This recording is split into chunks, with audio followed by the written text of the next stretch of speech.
Okay, the next screencast in our series of screencast reviews looking at the early Roman Republic and the Roman political system. Again, all of this is reinforced with the reading in the text, the assigned reading in the text in the Roman political system, but this review hopefully will help you to sort of sort through and make sense of the political system. Remember the overarching focus question we were asking about the Roman political system was, there were several. One was, how is it that the Roman political system can be seen as the product of an evolution of a struggle for power between different social classes? And also, how is it that the Roman political system can be seen as one that owes its stability to a diffusion or a separation of power? And thirdly, in what ways can the Roman political system show us something about the American political system? How can we make connections between the Roman political system and the American political system? So early on, we want to look at, in the early days of the Republic, not long after the kings have been thrown out, patricians and plebeians are the two major social classes in Rome. The patricians were aristocratic families, usually wealthy, often quite wealthy, but not necessarily always wealthy. Usually never poor, but certainly very privileged. It's a good way to think of them is that they are a noble class. To be patrician was to be in the right family, a well-connected family, an important family. And there's only about 130 families. And we know that the family is really the center of Roman social life. And now we're seeing that the family is in large part the center of Roman political life as well. So the patrician families can be seen as a very politically powerful group in the early Roman Republic. The plebeian class was everybody else, all the citizens who were not patricians. They're very distinct social classes. Plebeians could be quite powerful and quite wealthy, but they were not patricians unless they were born of these patrician families. And by 287 BCE, so a couple centuries after the establishment of the Roman Republic, a plebeian assembly is established, an assembly of plebeians, in order to deliberate and take action on Roman politics. And the way they did this was by struggling against the patricians. They did things like they refused military service. They refused military service. They wouldn't fight in the military, and we know that that's central to Roman culture. Successful participation in the military is central to Roman culture. So withholding military service really puts a great deal of pressure on patricians. They were looking for things like the right to own farmland or more access to more farmland, greater tracts of farmland. They wanted a right to marry into the patrician class if they wanted to. And ultimately, the pressure that plebeians and the plebeian assembly put on patricians results in crafting and drafting of something called the 12 Tables. We have looked at this and we'll continue to look at it as a primary source document. But the 12 Tables was really setting down into the code of law those rights that plebeians had, the rights that Roman citizens had in the eyes of the Roman law. It dealt with all sorts of things, from inheritance to property rights to the rights of being accused in a trial. Very similar in many ways to the Bill of Rights in the United States. Not identical by any means, but very similar.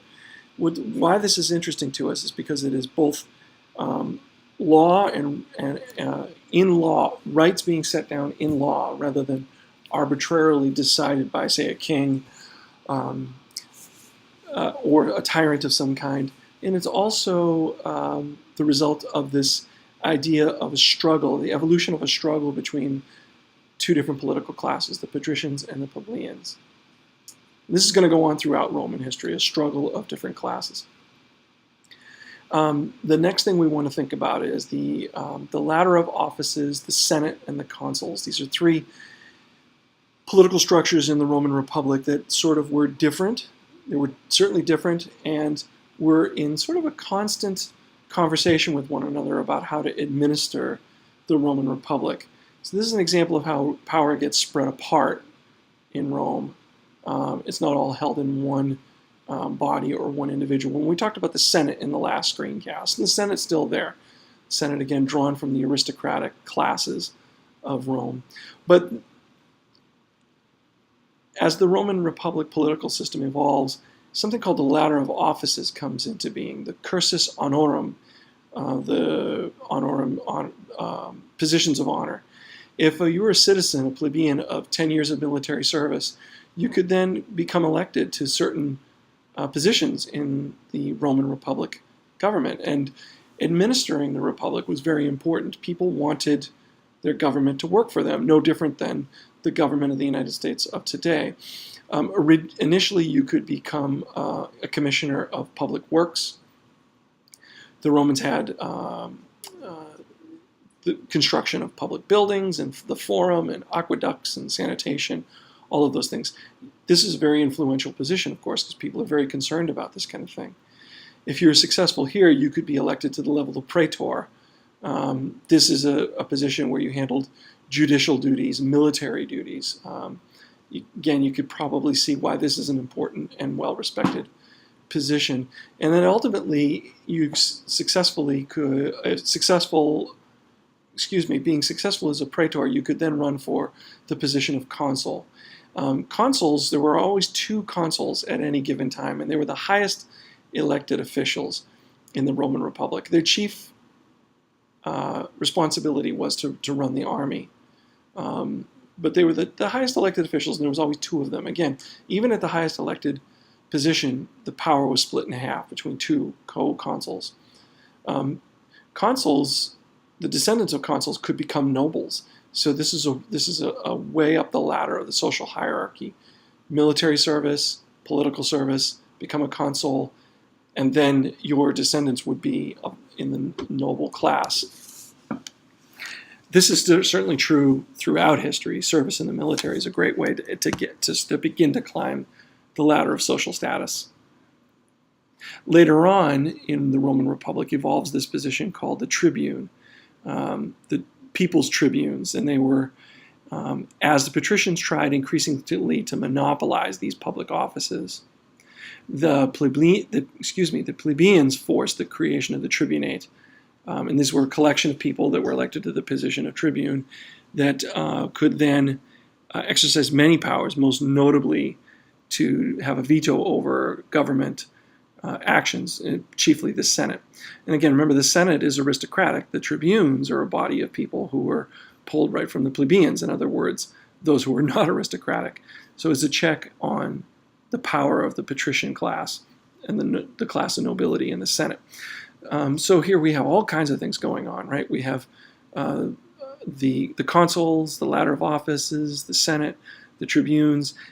Later on, even more layers of government. The various assemblies are developed. The centuriate assembly consists of the praetors and the consuls. The plebeian assembly were the tribunes. The tribal assembly were patricians and plebeians who could make policy, pass laws, hold trials. They administered the judicial system. What we're seeing in the development of the early Roman Republic, and again, this is outlined in the book quite carefully, is a class struggle between patricians and plebeians that seems to manifest itself in the creation of a quite complicated political system.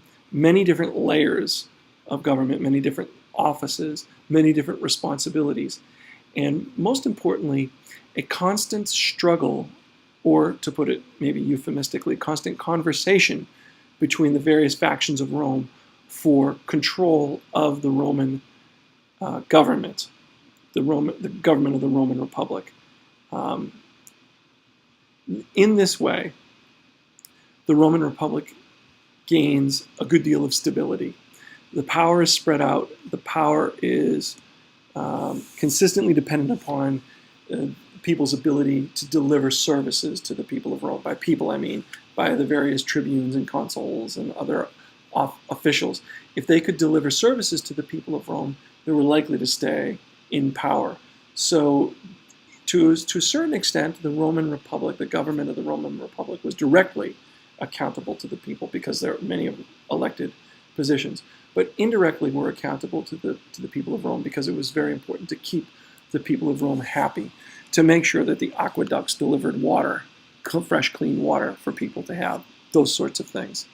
So what we see here, again, keep in mind the big ideas, that Roman political system was a result of a struggle between various social classes. And this struggle created a very diffuse, diverse, and complex political structure that required the constant negotiation among the various factions, as well as the constantly keeping the people of Rome happy in order to stay in power. So as you work through and try to cement in your head the structure of the Roman political system, try to keep in mind the major focus questions that we use to look at the Roman political system.